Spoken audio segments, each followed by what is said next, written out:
Oi, boa noite, gente. Graça e paz de Jesus. Amém. Eu vou falar de máscara aqui, porque eu estou meio radioativo hoje. E tudo que vocês menos precisam é que eu transmita algum vírus para o pastor Juliano aqui, depois que vai pegar o microfone. Então, vou deixar a coisa segura aqui. Você quer abrir sua Bíblia lá em Efésios, capítulo 3? A informação que chegou a mim é que vocês cobriram os 2 primeiros capítulos aí já, né? Vocês têm estudado juntos aí essa carta que é tão importante. Eu acho que o pastor Juliano já explicou por que Efésios é tão importante. O pessoal que gosta de tatuagem, se tiver espaço aí, tatue Efésios, no grego de preferências, nas costas, assim, para você não esquecer nunca mais, porque Efésios é terrivelmente importante. Nessa carta, Paulo explica para os seus leitores o que significa basicamente ser igreja, o que justifica ser igreja e qual é a missão então da igreja, qual é a vocação que nós temos como igreja. Hoje então a gente vai falar do capítulo 3, tá? E eu queria ler com vocês aqui do verso 1 ao verso 13. Vou ler na Nova Almeida atualizada, mas eu acho que dá para você acompanhar na versão que tiver disponível aí. Diz assim: Por essa razão eu, Paulo, o prisioneiro de Cristo Jesus, por amor de vocês, os gentios, se é que ou já que vocês ouviram falar a respeito da dispensação, da economia, da graça de Deus a mim confiada em favor de vocês, pois segundo uma revelação me foi dado a conhecer o mistério, conforme escrevi há pouco, ou seja, nos primeiros capítulos aqui de Efésios, resumidamente. Ao lerem o que escrevi, poderão entender a minha compreensão do mistério de Cristo, o qual em outras gerações não foi dado a conhecer aos filhos dos homens, como agora foi revelado aos seus santos apóstolos e profetas pelo Espírito.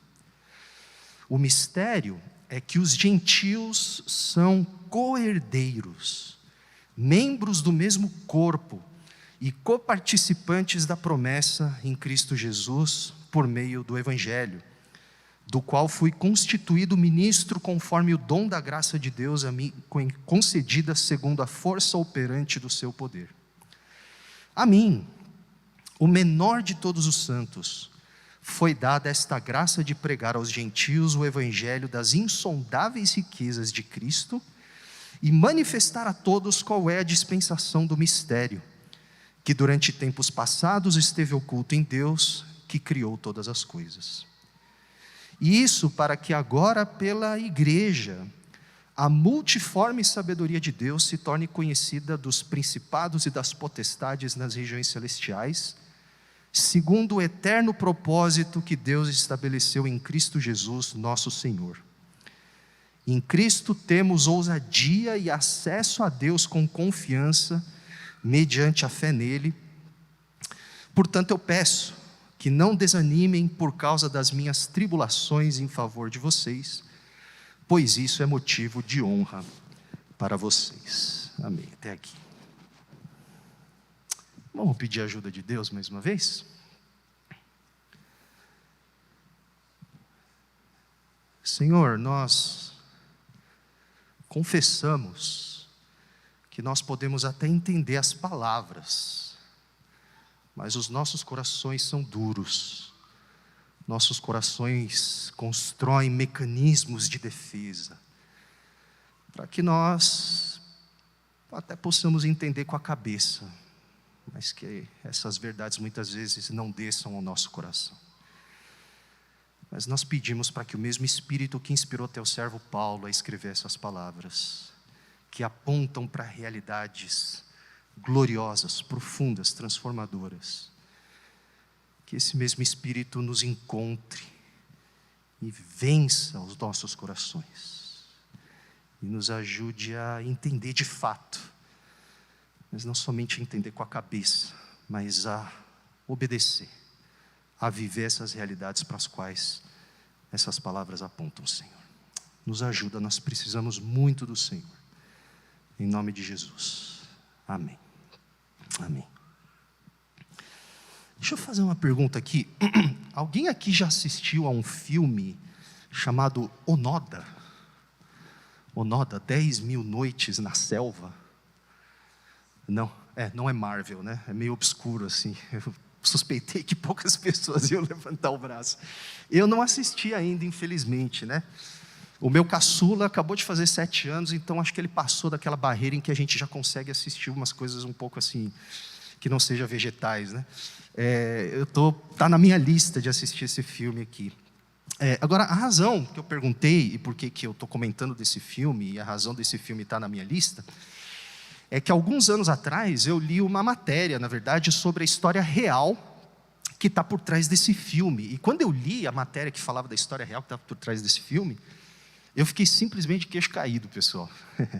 Uma coisa impressionante. O filme basicamente conta a história de um senhor chamado Hiroo Onoda, um oficial da infantaria das forças imperiais japonesas, que lutou durante a Segunda Guerra Mundial.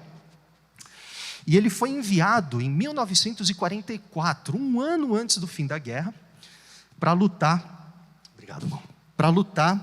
nas Filipinas. E ele tinha uma missão muito simples: você tem que proteger as bases japonesas naquela ilha específica das Filipinas. E uma das poucas ordens que ele recebeu, além dessa, que era a missão que ele tinha, foi a seguinte: você nunca vai se entregar. Não interessa o que aconteça, você não vai se entregar.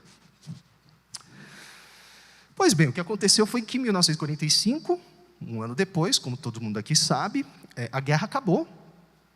E o Japão, assim como os outros países ali do eixo, assinaram ali, o Japão assinou os termos de rendição. Só que o que aconteceu é que o Onoda era um cara muito teimoso. O Onoda era um cara muito obstinado. E ele simplesmente se recusou a acreditar que o seu país havia perdido a guerra. Na verdade, o que aconteceu foi que ele e mais alguns poucos colegas lá de infantaria, né, eles acharam que as notícias que foram chegando a eles, de que os aliados haviam vencido a guerra e tudo mais, eram falsas. Eles começaram a achar que tudo aquilo não passava de estratégia propagandista dos inimigos para fazer com que eles se entregassem por engano. E aí, como resultado dessa negação, olha que coisa, eles decidiram correr para a mata fechada daquela ilha, nas Filipinas, e eles falaram assim: a gente vai se esconder aqui até segunda ordem. E nem mesmo o governo japonês, quando eles começaram a lançar folhetos do ar em japonês, dizendo: turma, a guerra acabou, a gente perdeu, pode se render, nem mesmo assim eles se entregaram. Vocês querem saber quanto tempo Onoda ficou morando naquela selva, em sua recusa de aceitar que a guerra havia de fato acabado? 10.000 noites. 30 anos. 30 anos, gente. Mais do que eu tenho. Brincadeira. 30 anos, gente. 30 anos migrando de uma caverna para outra, vivendo segundo uma realidade que já não existia mais. Vivendo segundo uma realidade que já havia passado. O problema é que durante aqueles 30 anos, os companheiros de Onoda foram pouco a pouco sendo capturados ou mortos pela polícia filipina. E eles mesmos, achando que ainda estavam em uma guerra, lutando por um império, que hoje nem existe mais do jeito que existia na época, né? O que aconteceu foi que eles acabaram nessa atitude de negação da realidade, eles acabaram deixando um rastro de destruição. Porque durante aqueles 30 anos, eles reagiram a qualquer pessoa que se aproximava deles, e eles deixaram 30 mortos no total. 30 mortos que poderiam ter sido poupados se tão somente eles aceitassem a realidade, o fim da guerra. Enfim, o Onoda só... Eu estou dando spoiler aqui, né, do filme, mas é que eu li a história, tá, gente? Acho que vai ser legal o filme também. O Onoda, ele só aceitou se entregar depois de 30 anos, quando o governo japonês enviou para as Filipinas o antigo superior direto dele, é um cara chamado Major Yoshimi Taniguchi, que por coincidência havia sobrevivido à guerra também. E aí o governo falou: olha, ele só vai ouvir de você, então você vai lá e fala para ele. E 30 anos depois, quando eles têm esse reencontro, o Onoda se rende. Tem um detalhe interessante, que se não me engano, o Onoda veio para o Brasil alguns anos depois, e ele se casou com uma imigrante japonesa daqui. Eu acho que é isso que aconteceu. Enfim. Agora, muita gente tem usado essa história como fonte de inspiração, sabe? Para contar a história de Onoda como um exemplo de lealdade, de perseverança, de coragem. E eu, pessoalmente, eu mesmo acho que a gente pode chegar a algumas conclusões positivas até, do ato de bravura dele, né? Não é todo dia que a gente vê esse tipo de coisa acontecer, não é verdade? Só que tem uma coisa que todo mundo aqui precisa concordar, eu e você, independentemente do que você pense sobre a atitude desse cara, se você acha ele um vilão ou se você acha ele um mocinho. Mas a gente precisa concordar com uma coisa: ele não sabe perder. A recusa de Onoda de admitir que a guerra havia acabado fizeram dele um péssimo perdedor. E o pior é que isso acabou custando muitas vidas. Para nossa surpresa, pessoal, Paulo tem uma opinião semelhante em relação àquelas pessoas que pensam governar o mundo segundo os seus próprios interesses. E é, entre muitas outras coisas, disso que fala o texto que nós lemos hoje em Efésios 3, 1 a 13. Na semana passada, vocês chegaram àquilo que eu considero o ponto alto da primeira parte de Efésios. Então, se os meus cálculos não estão errados, na semana passada vocês falaram sobre a segunda metade do capítulo 2 de Efésios. É isso, né? Então, tudo aquilo que Paulo vinha expondo, desde o primeiro parágrafo lá, inicial, lá de Efésios, dessa carta, acerca da magnífica obra que Deus realizou no Evangelho, culmina no fato de que a igreja é a nova humanidade recriada em torno de Jesus, chamada a refletir de forma visível a vida que o Criador sempre desejou ver no mundo. Então, até esse ponto em Efésios, até o final do capítulo 2 de Efésios, Paulo já deixou muito claro para os seus leitores, e precisa estar muito claro na cabeça de vocês, que tudo aquilo que Deus realizou definitivamente na vida, na crucificação e na ressurreição de Jesus, desemboca na presença de Deus habitando mais uma vez no universo, não em qualquer lugar, mas por meio do seu povo, a igreja. A igreja é o ponto de contato entre céus e terra. O muro, portanto, de inimizade que nos separava uns dos outros, foi derrubado quando Cristo derrubou o muro que separava a humanidade de Deus. No terceiro capítulo de Efésios, então, Paulo começa a fazer uma transição, tá? Dessa primeira parte de Efésios, que são os indicativos do Evangelho. Eu acredito que o pastor Juliano repetiu esse termo para vocês algumas vezes, sim ou não? Os indicativos do Evangelho, ou seja, aquilo que Deus fez, aquilo que é, aquilo que aconteceu. O capítulo 3 vai fazer essa transição, então, dos indicativos para a segunda parte importante de Efésios, que são os imperativos do Evangelho. Para aquilo que são as implicações práticas, como que os indicativos do Evangelho devem afetar a nossa maneira de viver. E nessa transição, então, entre o capítulo 2 e o capítulo 4, Paulo vai inserir aqui, principalmente na passagem de hoje, olha só, uma nota um pouco mais pessoal, autobiográfica, sobre a relevância disso tudo que ele vem dizendo desde a abertura da carta, como é que isso afetou a vida dele.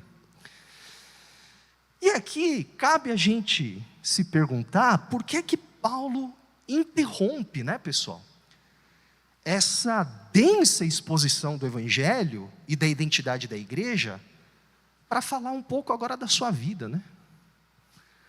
Você já viu isso acontecer? Não é muito comum, né? Na sua sala de aula lá, na faculdade que você fez, ou na faculdade que você vai, o professor está falando de coisas profundas, técnicas.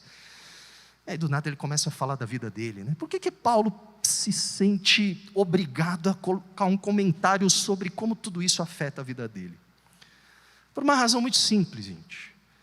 Porque o Evangelho não é uma filosofia que enche a nossa cabeça.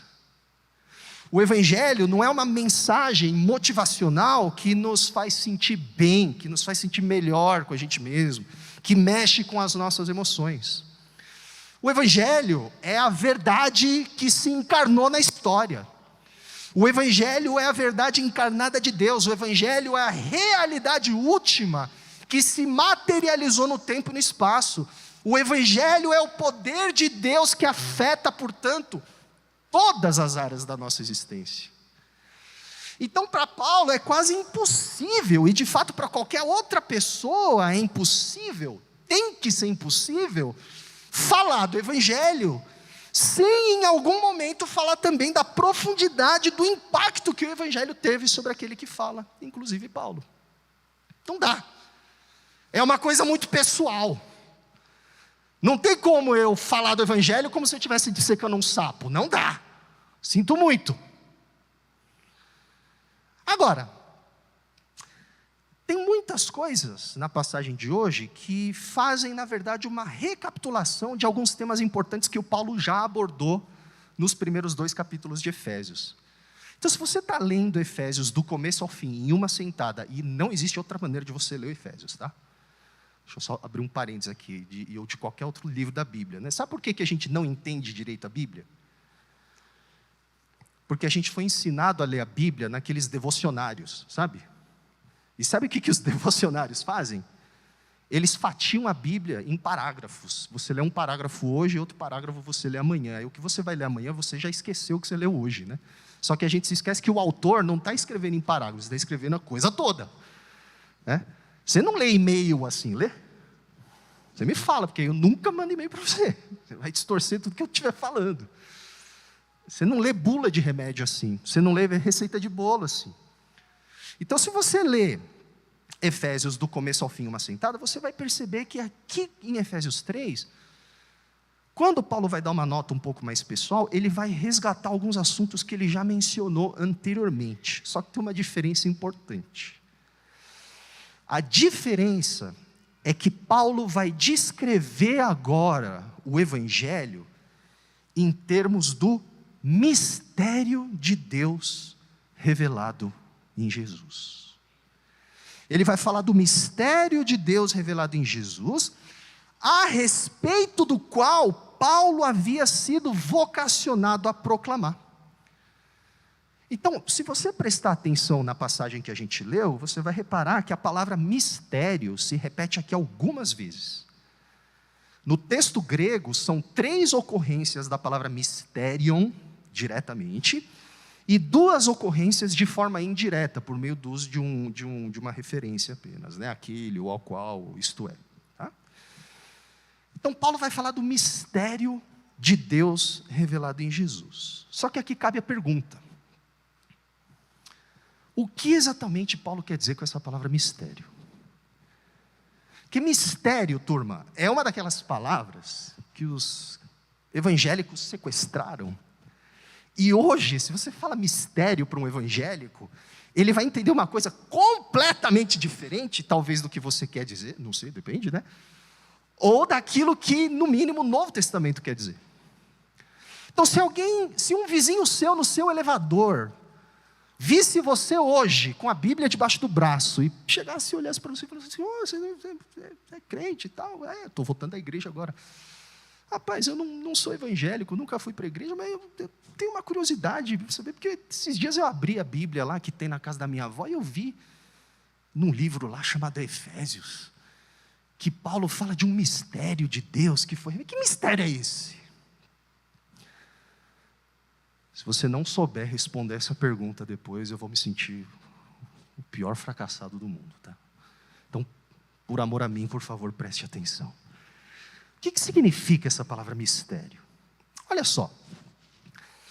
Ao contrário do que muitos evangélicos pensam hoje, esse termo grego, mysterion, de onde vem, português, mistério, não tem nada, absolutamente nada a ver com um conhecimento especial abstrato, que somente alguns poucos especiais podem acessar por meio de experiências subjetivas. Tem nada a ver com isso. Hoje em dia, é muito comum encontrar evangélicos que se ocupam em desvendar supostos mistérios sobre a vida dos outros, sobre o futuro, sobre a marca da besta, sobre se a vacina é chip ou não é, como se essas pessoas supostamente especiais, que têm acesso a esses supostos mistérios, possuíssem as chaves para os arquivos secretos do além, do almoxarifado do céu. Então é muito comum encontrar alguns crentes, por exemplo, que dizem que Deus revelou um mistério da pessoa com quem você vai casar. Essa é clássica, né? Essa é clássica, né? Ou do mistério do que você tem que comer para a janta.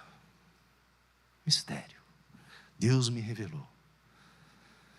E no pior dos casos, tem gente que chega ao ponto de construir sistemas teológicos inteiros. Eles não chamam isso de teologia, obviamente, né? Mas é teologia. Tudo que você fala de Deus é teologia, tá? Vamos combinar isso. Satanás faz teologia. Você também. Então, o pessoal não chama de teologia, mas tem gente que constrói sistemas teológicos inteiros com base em leituras absolutamente bizarras do texto bíblico. E aí, como pretexto, eles falam o quê? Deus revelou um mistério sobre essa ou aquela passagem. Amém, irmãos? E aí tem aquela coisa, né, da tal diferença. Isso aqui é um exemplo, né? Tal diferença entre logos e rema. Já ouviram essa? Não. Se você nunca ouviu, fecha o ouvido aí que eu vou explicar rapidinho, tá? Mas não, porque eu vou explicar, então você tem que ouvir, né?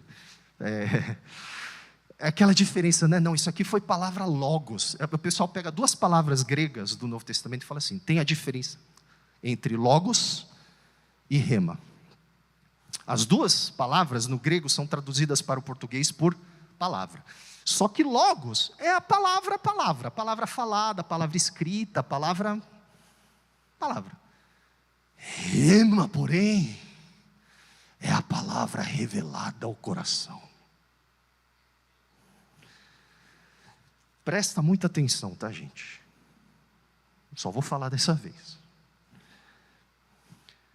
A pessoa que diz esse tipo de coisa não sabe nem consultar um dicionário grego. Porque se você abre o Novo Testamento e você vê como o Novo Testamento usa as palavras logos e rema, elas são intercambiáveis. Não existe diferença entre palavra revelado, mistério, e a palavra escrita. É aquele erro da letra mata e o espírito vivifica. Volta lá para 2 Coríntios, você vai ver que quando Paulo fala da letra, ele não está falando da letra do estudo, ele está falando da letra da lei de Moisés. Tá? Não está falando de estudar, né? Ir para o seminário. Mas enfim, deixa eu contar até 10, acho que eu me exaltei aqui. Respirar fundo. Não é disso que Paulo está falando, tá, gente? Deus não está falando de mistério nesse sentido esotérico, nesse sentido quase que feitiçaria da coisa. Não é disso que ele está falando. Quando Paulo fala do mistério de Deus que foi revelado em Cristo, ele está falando de algo muito objetivo. Ele está falando de uma coisa que aconteceu no tempo e no espaço. Quando Paulo fala desse mistério de Deus, ele está falando do fato de que desde Gênesis, A autorrevelação de Deus e dos seus planos de salvação sempre apontaram para a esperança de restauração de todo o universo. Mas a questão é que ninguém sabia exatamente como isso aconteceria. Esse é o mistério. O mistério é que todo mundo que lê a Bíblia sabe que desde Gênesis o desejo profundo de Deus sempre foi restaurar todas as coisas. Mas como Ele vai fazer isso? Não sei. Isso é um mistério. Por esse mistério, Paulo está se referindo ao fato de que o enredo bíblico sempre aguardou o cumprimento dos planos redentivos de Deus. Mas por causa da profundidade do pecado e dos inúmeros fracassos do povo da aliança, ninguém sabia exatamente como os céus e terra seriam resgatados das forças do caos e da morte. Esse é o mistério. Portanto, quando Paulo fala que esse mistério foi agora revelado em Jesus, ele está dizendo que esse mistério encontrou sua resolução final, plena, definitiva, perfeita, em Jesus. Ou seja, em Jesus, Deus finalmente escancarou, Ele revelou. Sabe de onde vem a palavra revelação? Do termo grego apocalipse. Sabe o que significa apocalipse? Isso aqui não foi combinado, tá, gente? Isso aqui apocalipse é isso aqui, ó. Literalmente é isso aqui. Tem um véu cobrindo algo, e agora eu tirei o véu para que vocês possam ver esse algo. Apocalipse é isso, revelação é isso. Ou seja, em Jesus então, Deus finalmente mostrou o seu plano de resgate. Ele manifestou o seu plano de redenção, de restauração. Em Jesus, portanto, nós podemos entender como exatamente Deus venceu a morte e concretizou o seu reinado sobre toda a terra. Então, quando Paulo diz no verso 3, que a ele foi dado conhecer o mistério revelado, ele não está dizendo que ele tem um dom especial, e que ele recebeu esse negócio só ele, de forma individual, esotérica, subjetiva. Caiu a ficha, sei lá, eu tive uma experiência aqui, e Deus revelou para mim. Não, Paulo está dizendo que esse grande mistério, de como Deus salvaria o mundo das garras da morte, e como Deus concretizaria o seu reinado sobre toda a terra, foi publicamente revelado, manifesto, escancaradamente, no evento Cristo.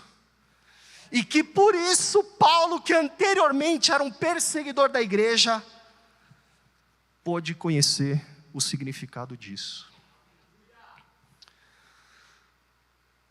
E aqui as traduções em português, algumas delas não ajudam muito, porque na NAA que eu li, o verso 3 diz o seguinte: segundo uma revelação me foi dado conhecer o mistério, né? Talvez a sua versão tenha uma tradução semelhante. Só que segundo uma revelação, parece exatamente isso, né? Que Paulo recebeu um revelamento assim, né? Estava lá no quarto, e aí sei lá, né? Uma revelação, nossa, Jesus, não foi isso. No texto grego, a gente pode traduzir o verso 3 de forma muito mais coerente com o contexto, da seguinte forma: me foi dado conhecer o mistério segundo a revelação de Cristo. Como o mistério foi me dado a conhecer? Quando eu olhei para Cristo, quando eu coloquei os meus olhos em Cristo, quando eu encontrei Cristo, quando Cristo me encontrou na verdade.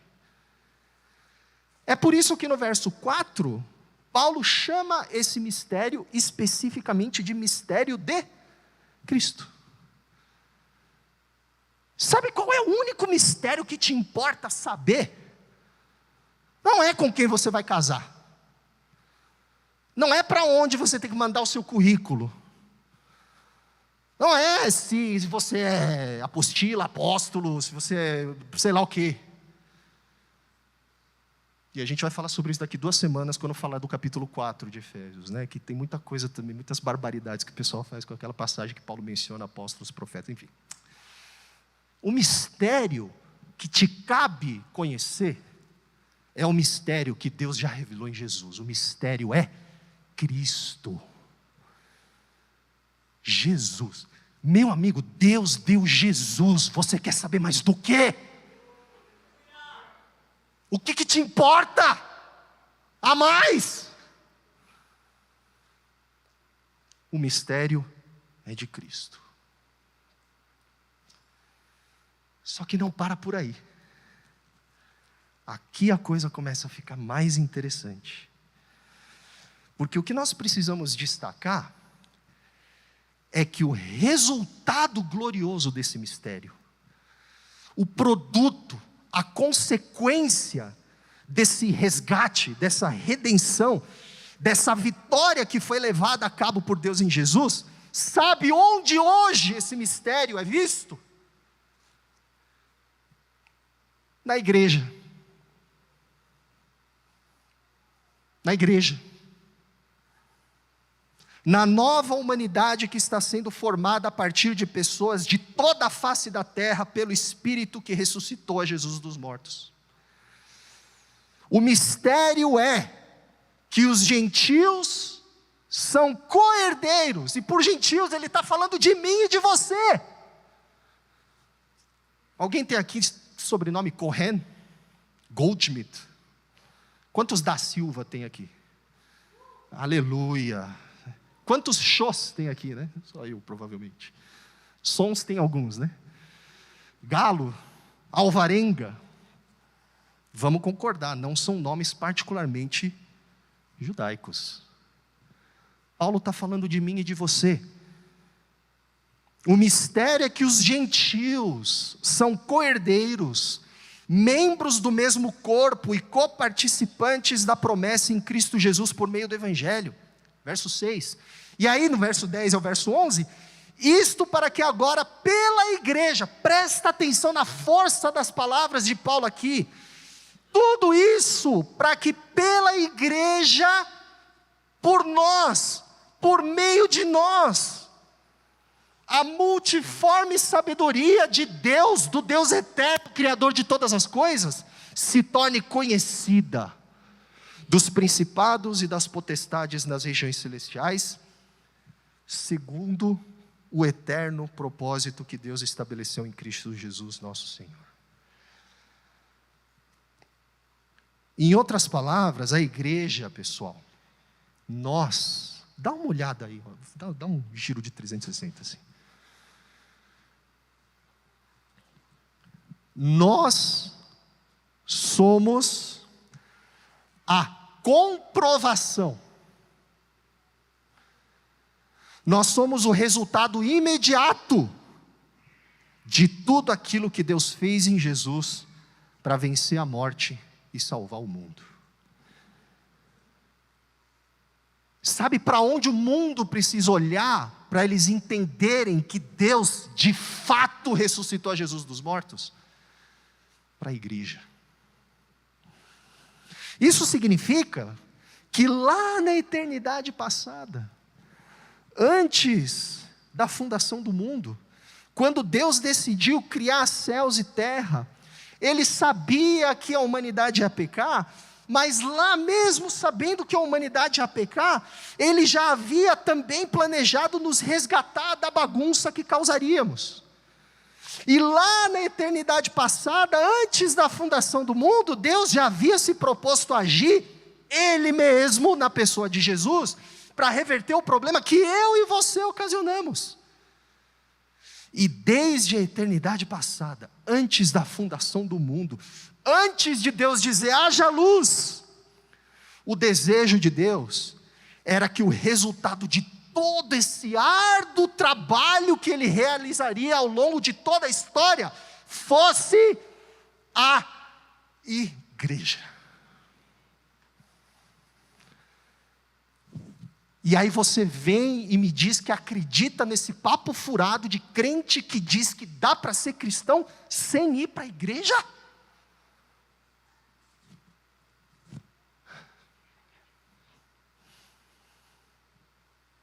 Nesse papo furado de que eu não vou para a igreja porque eu sou a igreja. Você não é a igreja, Xará. Nós somos a igreja.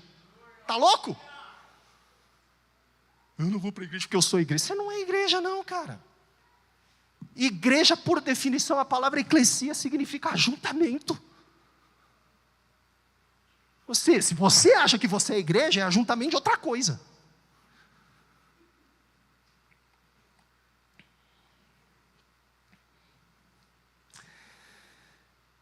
Esse é o mistério eterno que foi finalmente revelado em Jesus.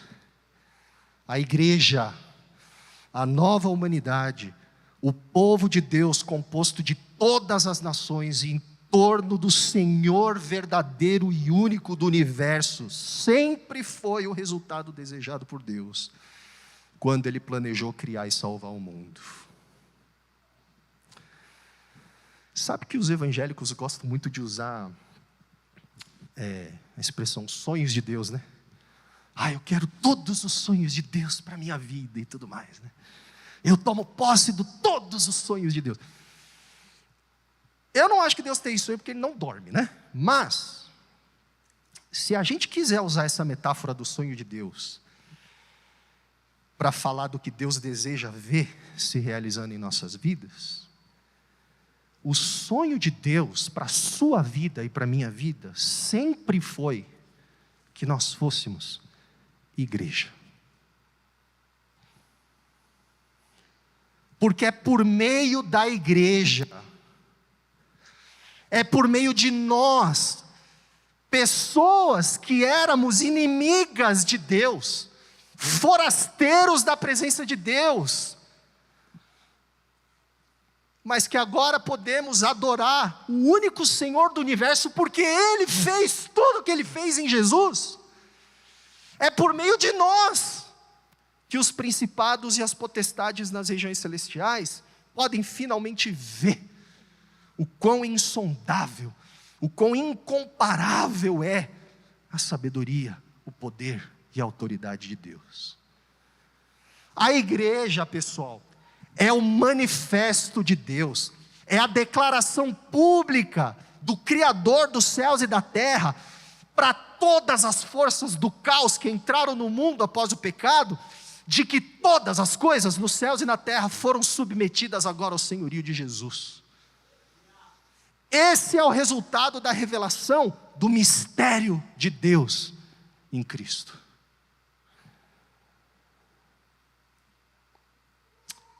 É por isso, pessoal, que para Paulo é impossível falar dessas realidades sem mencionar o quanto essas realidades afetam todas as esferas da vida dele e fazem dele agora um servo da igreja. É por isso, gente. Paulo entendeu, gente, que não tem nada mais importante na vida dele. Não tem plano de carreira mais glorioso do que ser um servo da igreja. Porque saber que o plano eterno de Deus de salvar o mundo resulta na igreja, faz com que Paulo entenda que não há nada mais importante na vida do que zelar pela saúde e pela integridade da igreja. Dessa maneira, para nossa grande surpresa, olha só, quando Paulo fala de como o evangelho afetou todo da sua vida, ele não fala das suas muitas conquistas pessoais. Ele não fala, eu tenho um PhD na Escócia. Ele não fala, nossa, eu tenho 1,5 milhão, 2 milhões, 3 milhões de seguidores no meu canal do YouTube. Por isso vocês têm que me ouvir, porque eu sou autoridade. Hoje a autoridade é número de seguidores, né? Misericórdia, eu tenho vontade até de fazer o sinal da cruz aqui.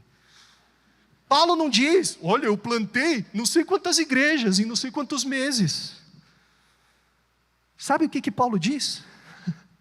A única coisa que Paulo acha importante dizer sobre ele, diante de tudo isso, é que o evangelho fez dele um prisioneiro por amor à igreja e por causa do mistério de Cristo. Paulo, prisioneiro de Cristo Jesus por amor de vocês, os gentios.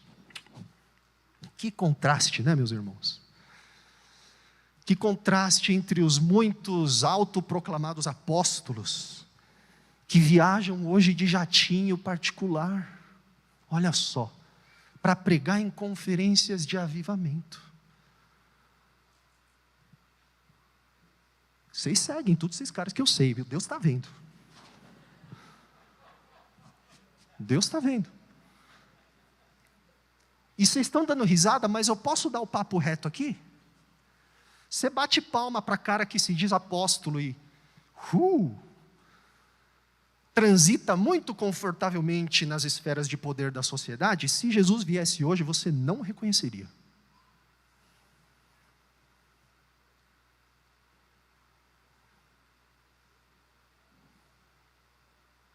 Você provavelmente estaria contado entre os perseguidores de Paulo também. Porque o ministério de Paulo não tinha o formato de uma metralhadora. Não tinha o formato de um cetro. Tinha o formato do Senhor dele. O formato do Senhor dele é o formato de uma cruz.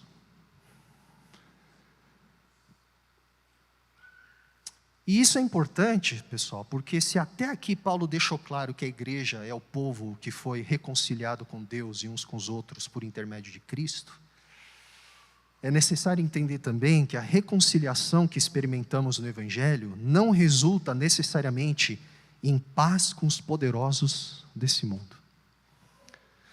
Porque viver sob o senhorio único e absoluto de Cristo significa deixar claro que todos aqueles que se dizem senhores lá fora não passam de impostores, farsantes, tudo bando de vigarista. Reunião do G7 está acontecendo agora, vamos orar por eles, tá, pessoal? Mas o pessoal acha que está mandando no mundo, tudo vigarista. Só tem um que manda no mundo. Não tem G7 no reino de Deus. Não tem. Desculpa. Não é minha culpa. Não tem. É J1, né? Não é G7.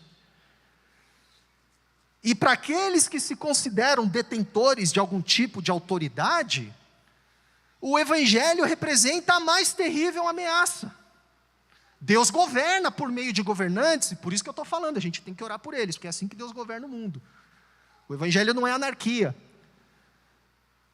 Mas quem governa mesmo é só um. Então, o que o Evangelho faz também, meus irmãos, é escancarar não somente a realidade de que todos estão mortos perante Deus, mas principalmente o fato de que somente Jesus venceu a morte, e portanto somente Ele foi capaz de derrubar os muros de inimizade que havia entre a humanidade e Deus e a humanidade ela mesma. E aceitar o Evangelho requer que a pessoa se arrependa e renuncie os seus caminhos de autonomia. Só que isso é uma coisa que poucas pessoas estão dispostas a fazer, especialmente aquelas que pensam deter algum poder em suas mãos. É por isso, pessoal, esquece, para. Você está caindo em golpe. Você está caindo no conto do vigário. Esquece que esse negócio que a gente tem que lutar, porque se a gente tornar o Brasil evangélico, vai acabar as dificuldades dos evangélicos. Talvez dos evangélicos, mas não dos discípulos de Jesus. Até hoje, meus irmãos, o Evangelho ofende. E se não está ofendendo é porque não é o Evangelho. A igreja, desde o começo, sempre sofreu oposição dos poderosos da sociedade. E a igreja nunca ficou assim, que pelo menos o começo, né? Nunca ficou provocando as autoridades. Vem para porrada, não é isso. Eles simplesmente passaram a confessar que somente Jesus é o Senhor. É isso. Consequentemente, ao mesmo tempo que a igreja é o espaço onde a reconciliação de Deus pode ser vista de forma clara, gente, só o fato da igreja existir já é um incômodo para os poderosos do mundo. Então, ao mesmo tempo que o evangelho causa maravilhamento naqueles que nos cercam, ele também desnuda os deuses falsos e confronta a idolatria presente no mundo.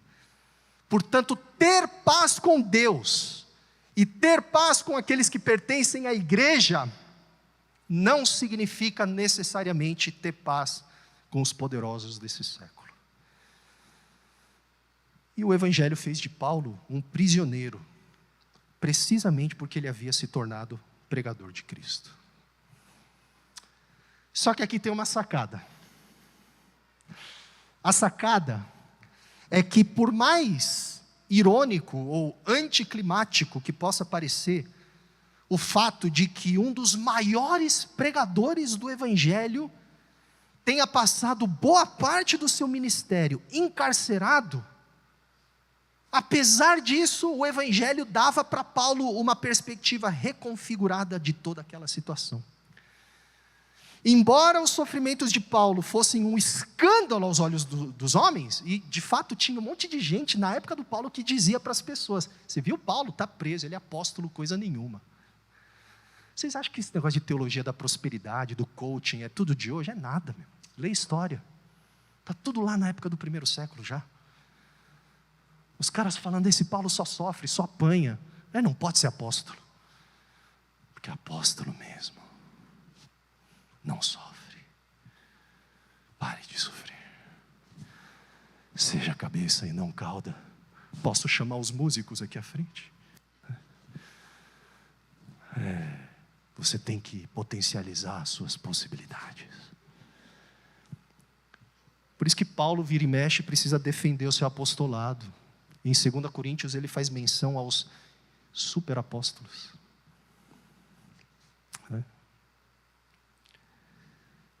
Só que embora os sofrimentos de Paulo fossem um escândalo aos olhos dos homens, as correntes de Paulo atestavam a própria veracidade do evangelho, do poder de Cristo, de subverter as forças do caos.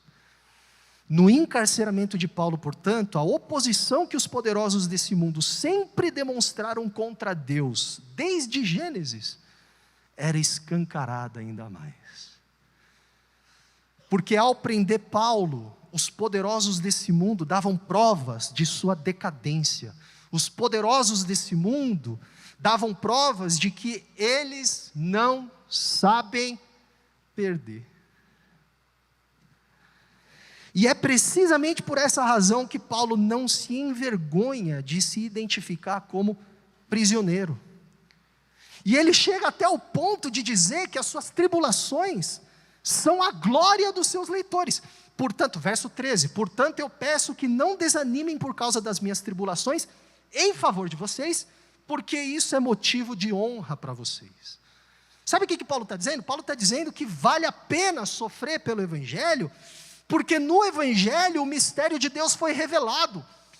Todas as nações agora podem ver a glória de Deus e experimentar finalmente a ressurreição dos mortos. E o simples fato de Paulo estar preso mostra que os poderosos desse mundo estão com os dias contados, porque eles estão dando chilique, porque eles não sabem perder. Dessa maneira, pessoal, é muito inspirador que Paulo não se identifique como prisioneiro de Roma. Ele era um prisioneiro de Roma, mas ele não se enxerga como um prisioneiro de Roma. Ele se enxerga como um prisioneiro de Cristo Jesus.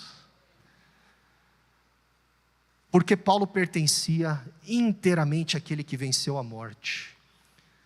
E por isso nem mesmo a máquina mortífera de Roma pode ter qualquer poder sobre ele. Você sabe esse chilique todo que os evangélicos têm dado na esfera pública, na política? No fundo é porque a gente tem medo. A gente não acredita que Jesus ressuscitou dos mortos, no fundo. A gente acha que precisa de outro Salvador. Paulo não. Prisioneiro de Cristo, meu amigo. Só um manda na minha vida. Só um é dono da minha vida. E se por causa dele eu precisar ser preso, que seja. O meu dono, o meu Senhor é dono de tudo. Tenho medo do quê? Então, à luz de tudo isso, a gente pode concluir aqui, mencionando que o Evangelho nos chama, pessoal, a uma visão bastante realista quanto à opinião que o mundo terá sobre nós. Cai na real. Quanto antes você cair na real, melhor para você, melhor para sua gastrite. Você vai sofrer menos nesse sentido. Seja realista. Você vai enfrentar oposição. Porque você está dizendo que aquele seu colega de trabalho que não é crente, você está dizendo que ele está sob... Não com palavras, né? Espero que você não diga isso também com palavras assim direto, né? Porque não é uma boa estratégia de evangelismo, eu acho. Mas com a sua atitude você vai mostrar para essa pessoa que você tem um senhor que é diferente do dela, e ela vai achar estranho aquilo. Normal.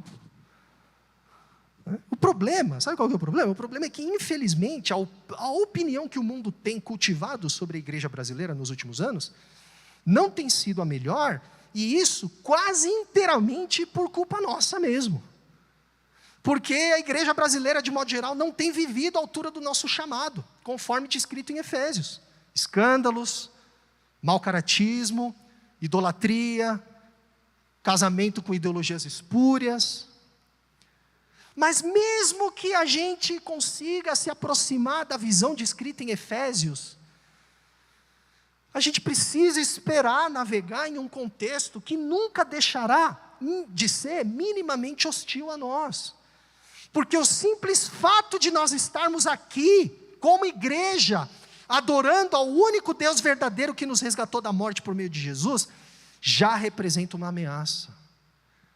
Já representa uma afronta aos poderosos dessa era, aos principados, às potestades que influenciam a mente caída desses poderosos. E é claro, gente, é claro que essas tensões podem ser experimentadas em diferentes níveis. E é claro que ao longo do nosso testemunho, muitas pessoas crerão no maravilhoso evangelho da graça de Deus. Mas o fato é que não raro a vitória de Deus provoca oposição por parte daqueles que pensam controlar o mundo do lado de fora. E porque o senhorio de Jesus desmascara esses falsos senhores, nós devemos ter a plena consciência de que em alguma medida compartilharemos da experiência de Paulo. Toma posse, irmãos. Recebe aí em nome de Jesus. Tem jeito. Tem jeito. Só que Paulo nos dá um modelo. Paulo nos dá um exemplo de como nós podemos navegar essa realidade. Porque nada disso intimida Paulo e nada disso deve nos intimidar.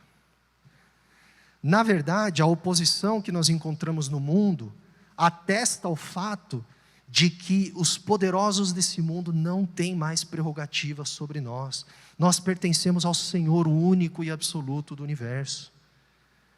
O mundo ainda se encontra em uma condição de insurgência.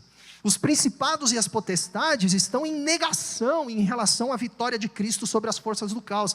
Então nós devemos enxergar como bom sinal qualquer dificuldade que possamos enfrentar, por não termos abandonado o nosso chamado de seguir somente a Cristo. Porque essas dificuldades mostram que a luz de Deus de fato tem brilhado em nosso meio. Isso significa, portanto, que entender esse grande mistério de Deus revelado em Jesus, de que o desejo de Deus desde a fundação do mundo sempre foi ver a igreja existir, isso nos faz enxergar como motivo de honra participar dos sofrimentos de Cristo pelo fato de sermos igreja. É por isso que enquanto nós estivermos caminhando em nossa real vocação como povo de Deus, nós nunca nos sentiremos à vontade com a ideia de que o povo de Deus pode transitar confortavelmente em círculos de poder desse mundo.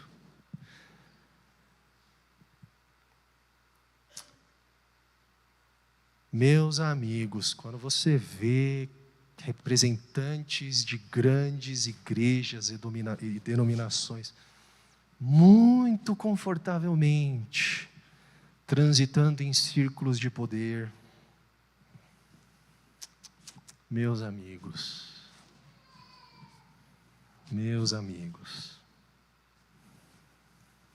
nós devemos influenciar todas as esferas da sociedade com os valores do reino de Deus. Paulo diz no verso 10 que a intenção da graça de Deus é que agora, mediante a igreja, a multiforme sabedoria de Deus, de fato, se torne conhecida dos poderosos e das autoridades nas regiões celestiais. Só que isso só pode acontecer, meus amigos, quando nós não abandonamos o chamado à fidelidade ao Evangelho. Porque se a gente faz isso, a gente deixou de ser cristão e virou político.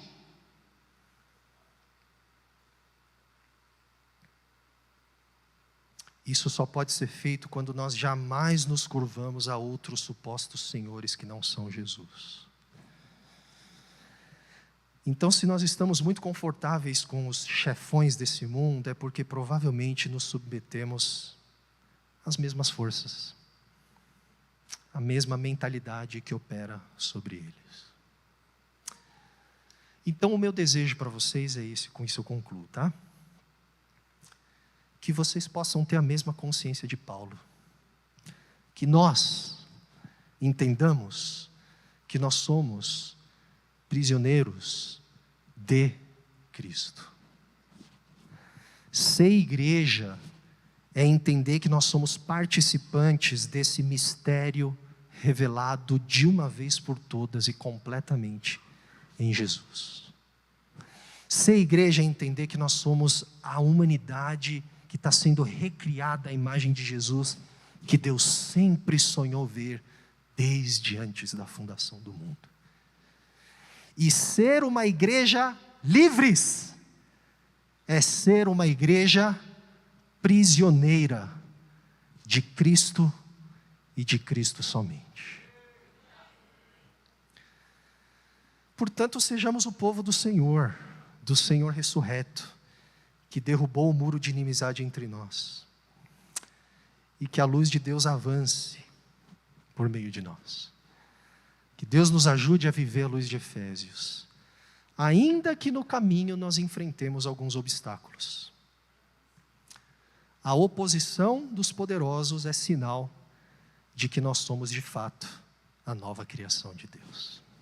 Vamos curvar a nossa cabeça?